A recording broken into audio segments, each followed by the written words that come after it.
હા, તો આમાં આપણે ગયા વખત સુધી જોયું કે શ્રી મહાપ્રભુજી આપણને નિવેદનની આજ્ઞા આપી. પહેલા તો આપણને આજ્ઞા કરી કે અસમર્પિત વસ્તુને હંમેશા વર્જ્ય જ રાખવી, અસમર્પિત વસ્તુથી દૂર રહેવું. અને અસમર્પિત વસ્તુથી દૂર રહીને પોતાનું જીવન કેવી રીતે ચલાવવું, એનો નિર્વાહ કેવી રીતે કરવો, તો નિવેદિત સમર્પ્ય આપણે નિવેદિત જીવો બધું સમર્પણ કરીને પ્રભુને બધું જ અંગીકાર કરાવીને પછી પોતાના જીવનમાં એ વસ્તુ બધી લેવાની. તો આ રીતના એક સ્પષ્ટ આજ્ઞા શ્રી મહાપ્રભુજી કરી. અને એક બીજી વસ્તુ કહી કે નમતમ દેવ દેવસ્ય સામી ભુક્તમ સવર, કે સામી ભુક્ત અર્ધભુક્ત કોઈ દિવસ પ્રભુને આવતું નથી. અર્ધભુક્ત પણ નથી આવતું ને અલગ ભાગ કાઢીને જે આપણે ધરીએ છીએ એવી પ્રથા પણ નથી ચાલતી. તો હવે આટલી વસ્તુ સ્પષ્ટ છે. પણ હવે અહીંયા કદાચ કોઈક એવા જાણકાર વ્યક્તિએ શ્રીમદ ભાગવતનું અધ્યયન કર્યું હોય તો આ વસ્તુથી કોન્ટ્રાડિક્ટરી વસ્તુ એમને એકાદશ સ્કંદમાં લાગશે, છે નહીં પણ લાગશે. નિવેદનનું કંઈક જુદું સ્વરૂપ અહીંયા આપણને જોવા મળે છે. આમાં જો નિવેદન શબ્દના કેવા કેવા અર્થ થઈ શકે છે એ શ્રી મહાપ્રભુજી અહીંયા આપણને સમજાવે છે. નિવેદન શબ્દ અહીંયા બહુ ઇમ્પોર્ટન્ટ શબ્દ છે. તો અહીંયા એકાદશ સ્કંદમાં આખી એક અલગ વાત કરે છે. એકાદશ સ્કંદમાં કહે છે કે અપી દીપાવલોકમ મેં નોપયુંજ્યાની નિવેદિત મિત્ય શંકા. એટલે જો અહીંયા એકાદશ સ્કંદમાં ઠાકોરજી શું આજ્ઞા કરી રહ્યા છે કે તમે મને જો એક દીપક પણ નિવેદિત કર્યું, એક દીવડો પણ તમે જો મને નિવેદિત કરો છો તો તમારાથી એ દીવડાનો પ્રકાશ પણ પછી ન લેવાય. એટલે સમજો ઠાકોરજી એકદમ એક્સ્ટ્રીમમાં વાત કરે છે કે બીજી વસ્તુ તો છોડો, જ્યારે એક દીપક જેવી વસ્તુ પણ, જે દીપકમાં તો એવું કઈ હોતું નથી કે જેમ આપણે ભોજનમાં જોઈએ કે આની એક રોટલી લઈ લીધી તો પેલા પાસે રોટલી બચી નથી. એક વ્યક્તિ દીપક પ્રગટાવે તો એની રોશની બધા લઈ શકે છે, છતાંય એ દીપક પ્રભુને નિવેદિત થયો પછી એ દીપકની રોશની આપણે આપણા ઉપયોગમાં ન લઈ શકાય. હવે વિચારો કે આ કેવી વાત થઈ. અહીંયા એક બાજુ આપણે કહીએ છીએ કે નિવેદિભિ સમર્પ્ય સર્વમ કુર્યાદિતિ સ્થિતિ, બધું જ નિવેદન કરો, નિવેદન કર્યા પછી જે વસ્તુ નો ઉપભોગ કરો, અને આ બાજુ નિવેદન નો આવો અર્થ નીકળી રહ્યો છે. તો અહીંયા આ શું છે આપણને સમજાવવાનું મહાપ્રભુજી પ્રયત્ન કરી રહ્યા છે. તો આનો ઉત્તર આપશ્રી આપે છે કે દત્તાપહાર વચનમ તથા ચ સકલમ હરે નગ્રાહ્યમિતિ વાક્યમ હિ ભિન્ન માર્ગ અનંત.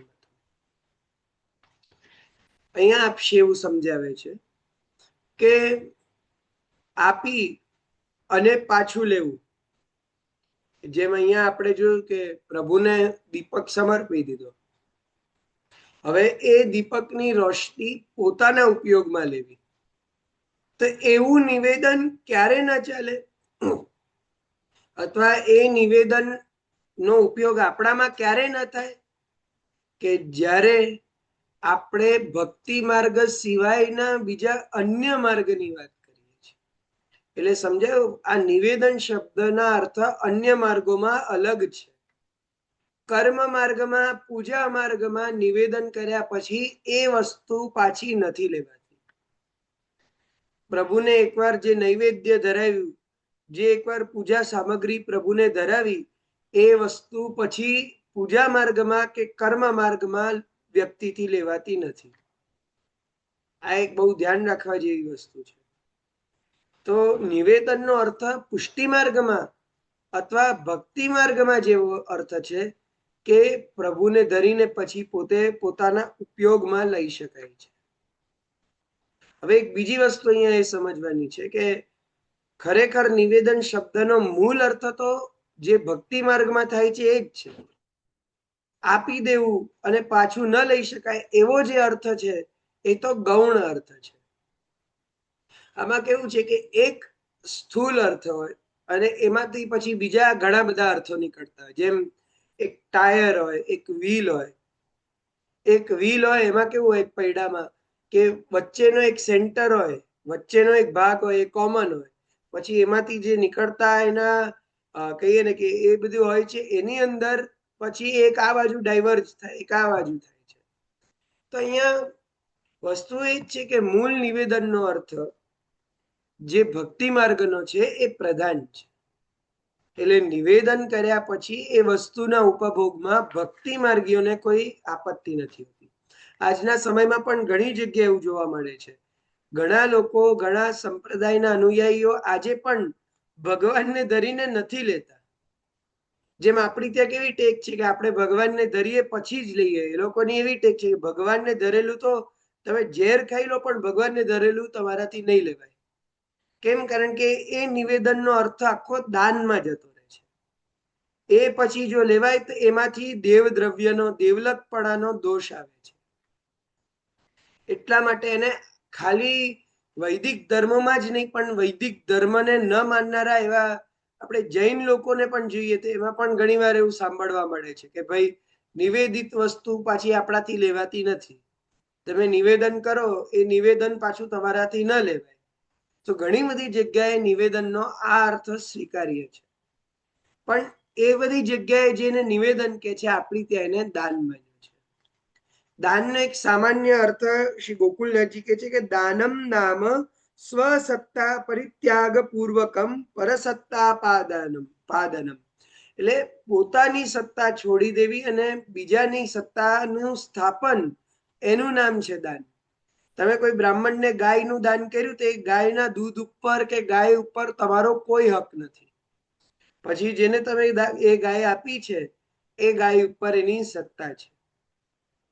તો આવું દાન જ્યારે કરવામાં આવે ત્યારે થાય. હવે નિવેદનમાં એક સિમ્પલ ફંડો છે કે આપણા સ્વામીને આપણે બધું આપી દીધું છે, આપણા સ્વામી એનો ઉપભોગ કરે છે અને પછી આપણને પ્રસાદી રૂપમાં પાછા વાપરવા આપે છે. એટલે કે જેમ એક સામાન્ય રીતે આપણે વિચાર કરીએ કે કોઈની ગાડી હોય, એ ગાડી તમને થોડા વખત માટે વાપરવા આપે અને એ વાપરો તમે, અને એટલા વખત પૂરતી તમારા પણ ઉપભોગમાં આવે છે. મૂળ વસ્તુ તમારા સ્વામીની છે.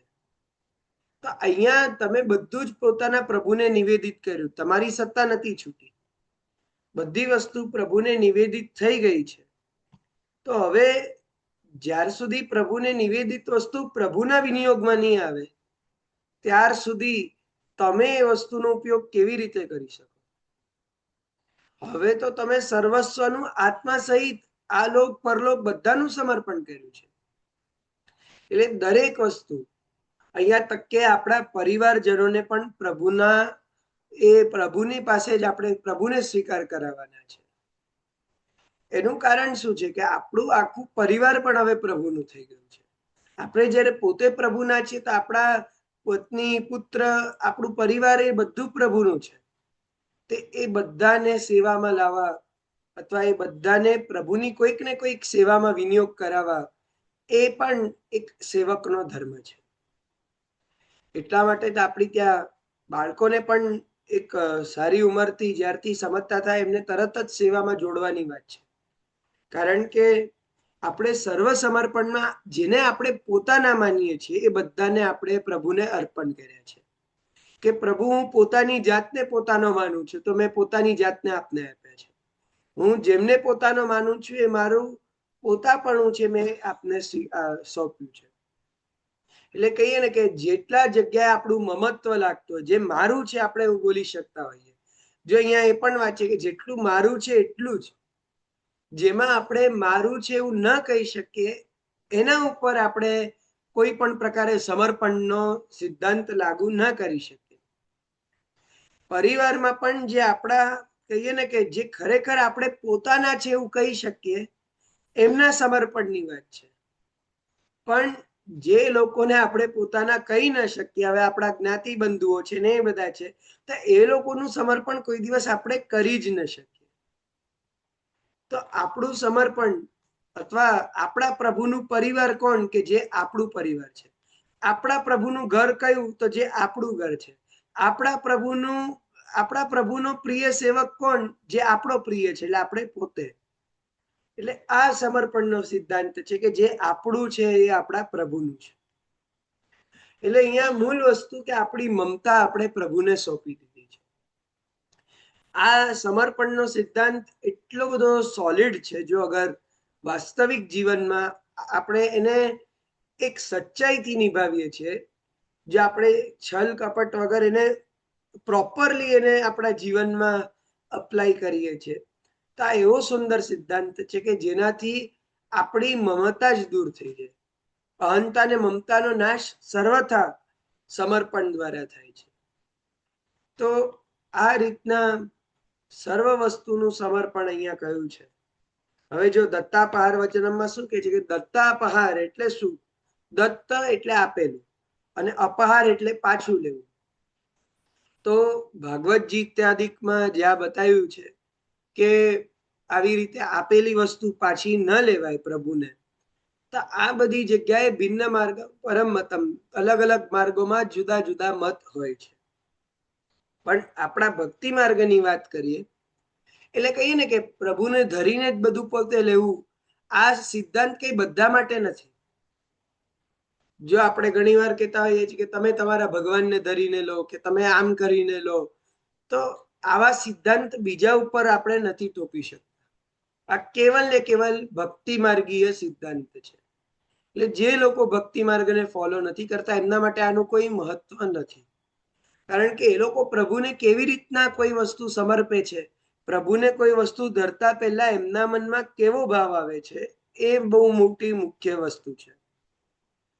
તો આ બધી વસ્તુઓને ધ્યાનમાં રાખતા, આ બધી વસ્તુઓને વિચારતા આ દત્તાપહાર વચન નો શ્રી મહાપ્રભુજી કીધું નગ્રાહ્યમિતિ વાક્યમ હિ ભિન્ન માર્ગ પરમ મતમ સેવકાનામ યથા લોકે વ્યવહાર. હવે જુદા જુદા માર્ગોમાં આપણે જેમ હમણાં જોયું કે નગ્રાહ્ય એટલે ગ્રાહ્ય નથી, લેવું ના જોઈએ, એમાં જુદી જુદી વાતો છે.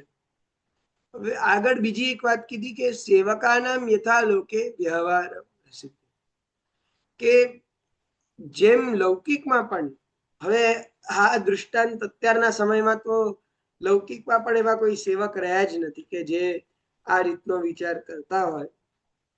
પણ સામાન્ય રીતના પણ આપણે જે જોઈએ કે સેવકાનામ યથા લોકે, કે લોકમાં પણ જેમ સેવકના અંદર એક ભાવ હોય કે મારા સ્વામીને હું બધું મારું સોંપી દઉં અને એના દ્વારા જ એમનું આપેલું, એમનું જ અર્ધભુક્ત, એમાં જ હું ભોજન કરું, એમના આપેલી વસ્તુમાં જ હું મારું સર્વસ્વ જાણું. તો આવી રીતનો ભાવ આપણામાં લેવાનો છે. આપણા પ્રભુ આરોગ્ય એ જ લેવું, આપણા પ્રભુની ભુક્ત વસ્તુ જ લેવી. જે ઠાકોરજી આરોગ્ય નથી એ વસ્તુ ન લેવી. આવી બધી વસ્તુ આપણા સિદ્ધાંતમાં પ્રાથમિક છે. તો આવું કરવાથી જે મોટામાં મોટું વસ્તુ થાય છે, જો કારણ કે દરેક વસ્તુ આપણે જ્યારે ઠાકોરજી સાથે જોડીએ છીએ ત્યારે પ્રભુ કારણ કે અલૌકિક છે, એટલે આપણી વસ્તુમાં પણ એક અલૌકિકતા આવી જાય છે. આપણામાં ક્યાંક એવો વિચાર આવી જાય છે કે આ વસ્તુ મારા પ્રભુની છે, એટલે આપણી એક એક વસ્તુ તરફ જોવાની નજર પણ બદલાઈ જાય છે. આપણે મમત્વમાં ઘણીવાર કોઈક રિયાલિટીને નથી જોઈ શકતા, એ વસ્તુ પણ આપણને દેખાવા લાગે છે. એમાં ખાસ કરીને જે આપણી વસ્તુ છે, જો અહીંયા આપણે મારું છે તારું છે એ જ છોડવાનું છે, તે છોડવા માટે જ્યારે આપણે પહેલા તો પ્રભુનું છે એવું સ્વીકારી લઈએ છીએ, ત્યારે ધીમે ધીમે કરીને આપોઆપ આ બધી વસ્તુ આપણા પ્રભુની છે એવો વિચાર દ્રઢ થતા જ બધાની અંદર આપણને બ્રહ્મતાનો અનુભવ થવા લાગે છે. દરેક વસ્તુ બ્રહ્મમય છે એવો અનુભવ આપણા જીવનમાં થવા લાગે છે. એટલે સર્વ વસ્તુ સમર્પણથી આપણું નિવેદન એ વધારે સુદૃઢ રહે છે. આમાં એક સિમ્પલ વસ્તુ મેં ઘણીવાર અમારા વડીલો પાસેથી સાંભળી છે કે અનિવેદિત વસ્તુથી એક બીજી ઇમોરેલિટી થાય છે, એક કહીએ ને કે અનૈતિકતા થઈ જાય છે. એ પણ છે કે સમર્પણ, જેમ હમણાં જ આપણે વાત કરી કે બધું જ સમર્પણ કરી દીધું, હવે આપણું કઈ નથી. તો જ્યારે બધું જ સમર્પણ થઈ ગયું છે તો પ્રભુની વસ્તુ પ્રભુના વાપર્યા પહેલા વાપરીએ. ઠાકોરજીની વસ્તુ હોય એ ઠાકોરજીના વાપરતા પહેલા વાપરીએ તો એક રીતે આ ચોરી જ થઈ ગઈ. આ થોડીક એકદમ ઇન્ટેન્સ વસ્તુ છે, પણ છતાંય આ એક ભાવને વધારે દૃઢ કરવા, થોડુંક કહીએ ને કે આપણા અંદર વધારે ડિસિપ્લિન લાવવા માટેની વાત છે. તો ગમે તે રીતે આપણે સમજીએ કે સમજાવીએ, પણ સમર્પણ એ આપણી ત્યાંનો એક મુખ્ય સિદ્ધાંત છે.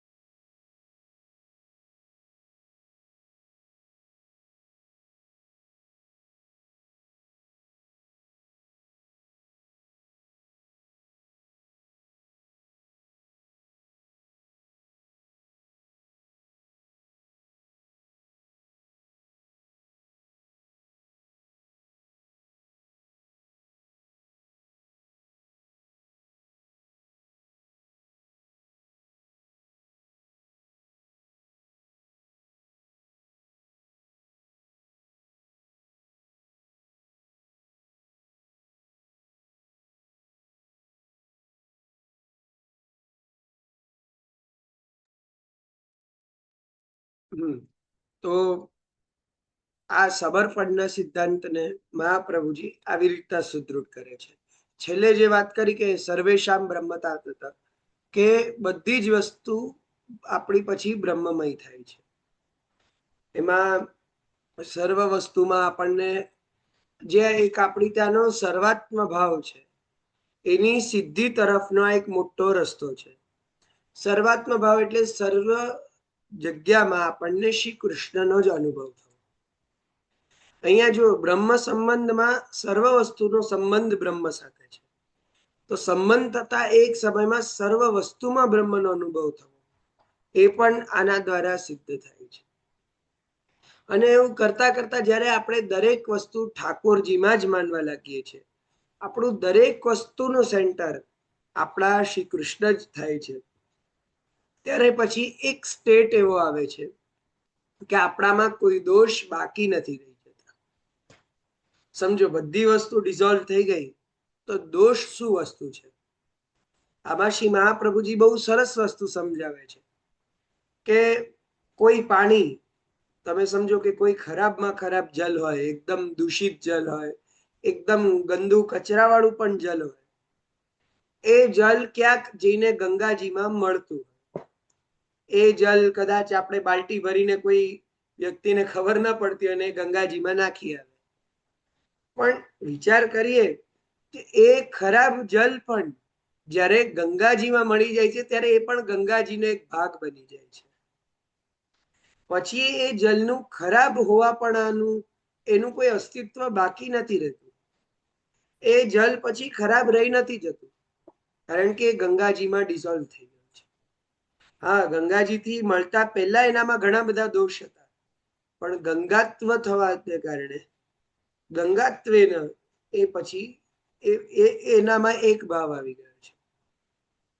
તો આવી રીતના જ જ્યારે આપણે આપણી વાત કરીએ કે જીતની રવિ છાયા કી કણિકા તિતને દોષ હમારે, આટલા બધા અસંખ્ય દોષ વાળો આપણો જીવ, એ પણ જ્યારે પૂર્ણ રૂપે પ્રભુને નિવેદિત બને છે ત્યારે પછી આપણી બધી વસ્તુ, આપણા દોષો પણ આમાં ડિઝોલ્વ થઈ જાય છે, આમાં મળી જાય છે.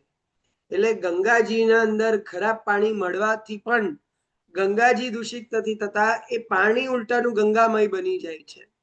એવી રીતના પછી સર્વ વસ્તુ બ્રહ્મમય થઈ જાય છે.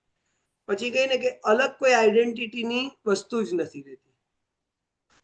આપણે ત્યાં એક વસ્તુ જોવામાં આવી છે કે ભગવાન માંથી પ્રગટ થનાર દરેક જીવમાં ભગવાન જે સચ્ચિદાનંદ છે, એમનો સત હતો, ચિદ હતો ને આનંદ હતો. હવે આનંદાંશ નો તિરોભાવ થયો, આનંદાંશ બધામાંથી નીકળી ગયો. પણ જ્યારે એ આનંદાંશ ફરીથી એ જીવમાં આવી ગયો, તે આનંદાંશ આવવાને કારણે હવે એ જીવમાં ભગવાન જેવી જ ક્વોલિટી, એટલે કે મમય વાંશો જીવ લોકે જીવભૂત સનાતન. તો જે ભગવાનના, મારો વોઇસ ક્રેક થાય છે?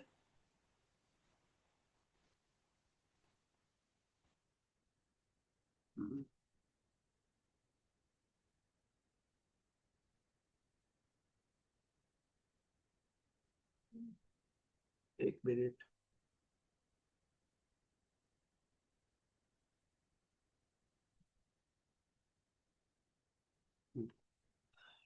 એટલે જે ભગવાને જ આજ્ઞા કરી કે દરેક જીવ માત્ર મારો જ અંશ છે, તો એ જ પૂર્ણ રૂપ, એ જ પરમાત્મા જેવો જ જ્યારે એ જીવ ફરીથી થઈ જાય છે, પોતાના મૂળ સ્વરૂપને જાણી જાય છે, મૂળ આનંદ તત્વની પણ એને પ્રાપ્તિ થઈ જાય છે, પછી એમનામાં ને ભગવાનમાં આમ કોઈ તત્વના રૂપમાં ભેદ રહેતો નથી. પછી એ પ્રભુમય જ પોતે બની જાય છે. તો આ થવાથી પછી અલગ કોઈ પણ પ્રકારના દોષ કે કોઈ પણ વસ્તુની એ રહેતી નથી. આમાં જો મુખ્ય વસ્તુ શું થાય છે ખબર છે? કે આપણો દેહાધ્યાસ દૂર થાય છે. દેહાધ્યાસ એટલે શું? કે આપણે આ દેહ છીએ, આપણે આ શરીર છીએ, એવું આપણામાં જે એવો અજ્ઞાન રહેલો છે એ ધીમે ધીમે દૂર થાય છે. આપણે અત્યાર સુધી આત્માનો ને દેહનો ફરક સમજી નથી શકતા. એ આપણા માટે એક્સપિરિયન્સ કરવો નેક્સ્ટ ટુ ઇમ્પોસિબલ છે, આપણા માટે અસંભવ સમાન છે. પણ આનંદાંશ જ્યારે આવી જાય, જ્યારે પ્રભુ સાથે આપણું પ્રભુની એવી કૃપા થઈ જાય, ત્યારે આપણને આ વસ્તુ સમજાવા લાગે છે. ત્યાર સુધી જ પછી આ વૈદિક કર્મોની, સ્માર્ત કાર્યોની આપણને આવશ્યકતા રહે છે. જેમ શ્રી મહાપ્રભુજી કહ્યું ને કે યાવત દેહાધ્યાસ તાવત વર્ણાશ્રમ ધર્મ એવ સ્વધર્મ. તો જે વર્ણાશ્રમ ધર્મ છે, સંધ્યા વગેરે જે છે ઇત્યાદિ, જે પણ એક એક વર્ણના અને આશ્રમના કર્તવ્યો છે, એ ક્યાર સુધી છે? કે જ્યાર સુધી તમને એવું લાગે છે કે હું આ શરીર છું. ભાઈ, તમને એવું લાગે કે હું આ શરીર છું, ત્યાર સુધી તો તમારે શરીરનો રોલ નિભાવવો પડશે ને. જેમ તમે કોઈ ફેન્સી ડ્રેસ કોમ્પિટિશનમાં ગયા છો, તો ત્યાં તમને કોઈક રોલ મળ્યો, કે તમને વૃક્ષનો રોલ મળ્યો, તો તમે વૃક્ષ જેવા જ કપડાં પહેરીને ઉભા રહી ગયા. તો તમને વૃક્ષનો રોલ મળ્યો છે, એ તમારે ક્યાર સુધી કરવાનો છે? કે જ્યાર સુધી તમે વૃક્ષના કપડાં પહેર્યા છે ત્યાર સુધી. તમે વૃક્ષના કપડાં કાઢી નાખો, પછી ઘરે આવીને ઝાડની જેમ ઉભા રહો છો, ઘરે આવીને ડ્રામા ચાલુ રાખો છો. એકવાર દેહાધ્યાસ જતો રહે, આપણને ખબર પડી જાય કે હું આ શરીર નથી. અને ખાલી આ કેવા પૂરતાની કે વાંચ્યા સમજવા પૂરતાની વાત નથી, પણ અંદરથી એની અનુભૂતિ થવા લાગે કે હું આ શરીર નથી. દેહાધ્યાસ આપણો છૂટવા લાગે, તે સમયથી આપણામાં આપણને પછી કોઈ પણ વર્ણાશ્રમ વૈદિક ધર્મોની પણ આવશ્યકતા નથી રહેતી. પછી કોઈ વસ્તુ કરવાની જરૂર નથી રહેતી. પછી એક સહજ પ્રીતિ જ આપણા પ્રભુ પ્રત્યેની આપણામાં રહે છે. તો આપણા બધા જ દોષો એ ડિઝોલ્વ થઈ જાય છે.